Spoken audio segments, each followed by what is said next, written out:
आनंद मिल सकता है वो दुनिया में कहीं नहीं मिल सकता।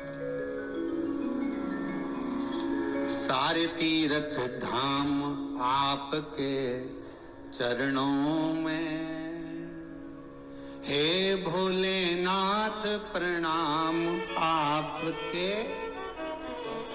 शिव के चरणारविंद में सारा सुख आनंद हमें प्राप्त हो सकता है।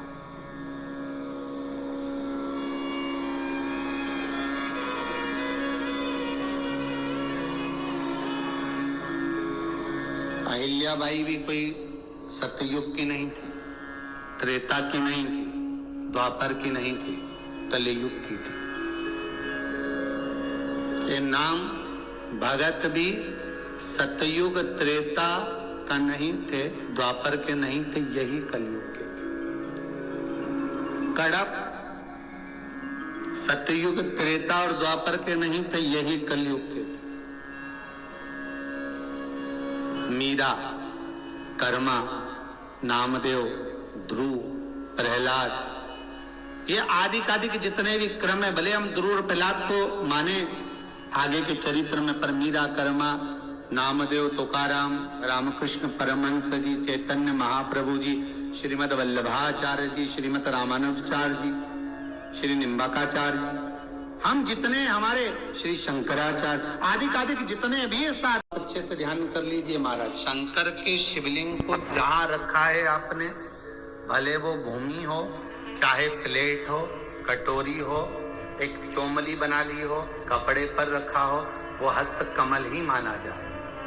बस इतना जरूर है कि गोल बनाते हैं तो उसमें अशोक सुंदरी का स्थान नियुक्त नहीं होता, पर शंकर के शिवलिंग के भीतर 33 कोटि देवताओं का भाव तो वैसे ही आ जाता है।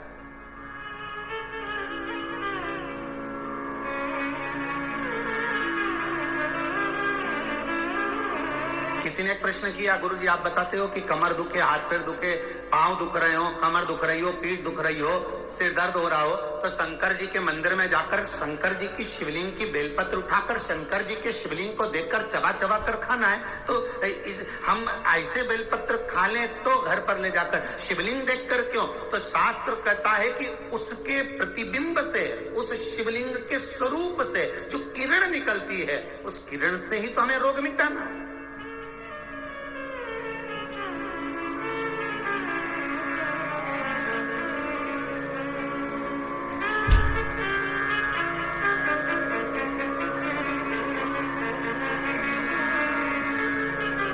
अरे भाई, आप और हम में से बहुत सारे ऐसे होंगे जिनको शरीर में कष्ट होता होगा, और जैसे ही हॉस्पिटल में या क्लिनिक पर या डॉक्टर के पास पहुंचते हैं, बस डॉक्टर हाथ पकड़ के देखता है तो आधी बीमारी तो वहीं समाप्त हो जाती है। बोलो होती कि नहीं होती? सही बताओ।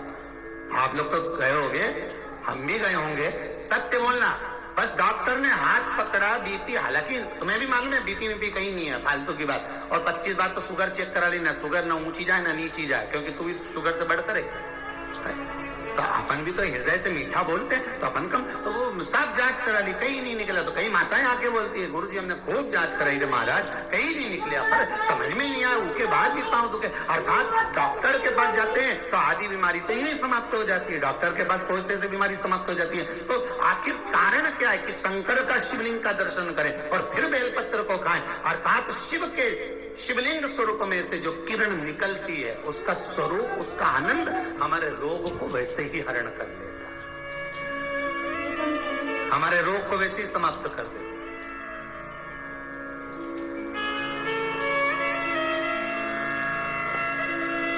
हम शंकर के स्वरूप का एक आनंद पा सकते हैं।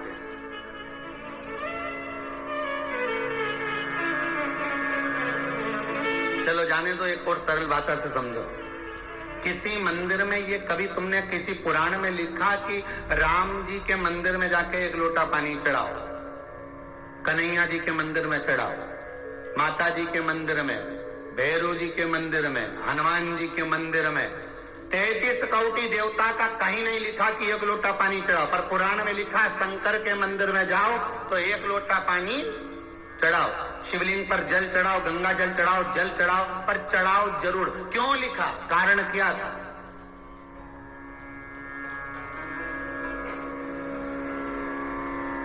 एक आध बार राम जी के मंदिर जाओ, कन्हैया जी के मंदिर जाओ, देवी जी के मंदिर जाओ, अच्छा बढ़िया माता जी चुनरी मुंदड़ी पहन के बैठी हो, बढ़िया सब लगा लोगों के, और पंडित जी के हट यहाँ से हट, और बाल्टी भर के लोटा भर के पानी ले जाओ और माता जी के चढ़ा दो। फिर देख, फिर पंडित के जो माता है उसके देख। अभी तो तूने माता जी के चढ़ाया था, अब माता जी तेरे पे चढ़ेगी। अब हम देख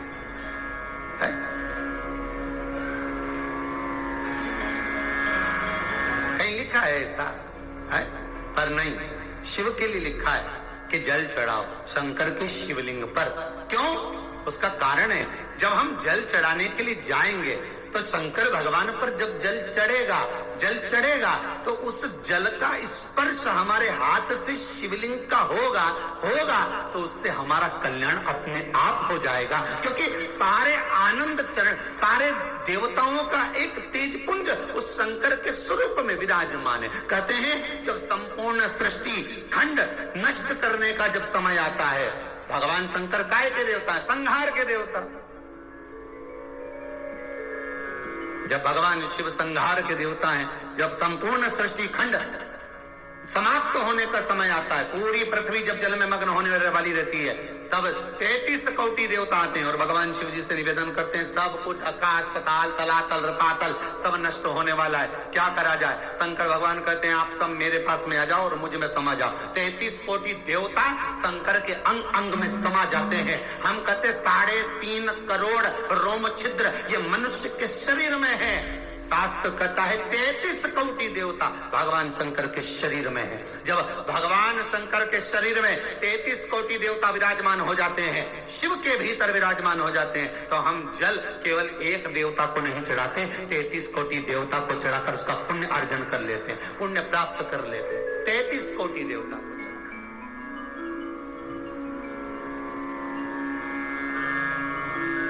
जैसे नीम के वृक्ष में 64 योगनियां होती हैं, देवियां होती हैं, इसलिए आज भी हमारे विधान है, आज भी विधान है कि किसी को बहुत तेज बुखार आ रहा है, बहुत तेज बुखार, महाराज 1 लोटा पानी लो, उसमें नीम की, कड़वी नीम की डाल दो, और डालने के बाद बच्चे पे से जिस पे बुखार आ रहा है उसको 7 बार उतारो और ले जाकर नीम के पेड़ में डाल दो, और उस नीम की जो झाड़ है जो पानी के अंदर पड़ी थी उसका जल उस बुखार वाले व्यक्ति पे छींट दीजिए। 15 से 20 मिनट में बुखार नीचे समाप्त। देवियां अपना भाग ग्रहण कर लेते, देवियां भाग को प्राप्त। वो तो अब इन सारे वृक्षों की जो महत्वता है, चाहे नीम हो, बेलपत्र हो, शमी पत्र हो, महाराज रुद्राक्ष हो, इनकी जो महत्वताएं हैं, लोगों ने अपनी महत्वता दिखाने के चक्कर में इन सबको छुपा दिया। वो तो ये शिव महापुराण को वेद व्यास जी ने लिखा, इसमें सारा वर्णन कर दिया कि कौन से वृक्ष से हम क्या क्या फल प्राप्त कर सकते हैं। एक स्कंद पुराण, शिव पुराण, लिंग पुराण और नर्मदा पुराण, ये पुराण शंकर से ऐसी जुड़ गई जिससे हम प्राप्त कर सकते, जिससे हम ग्रहण कर सकते।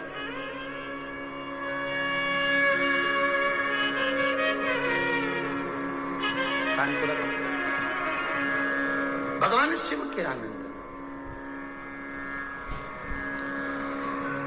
और जब भगवान शिव सुख प्रदान करे, आनंद देवे, शिव महापुराण की कथा कहती है,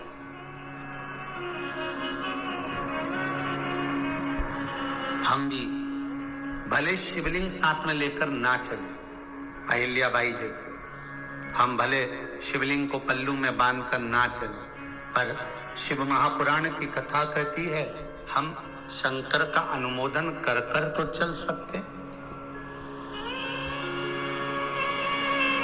हम शंकर का स्मरण कर कर तो चल सकते हैं।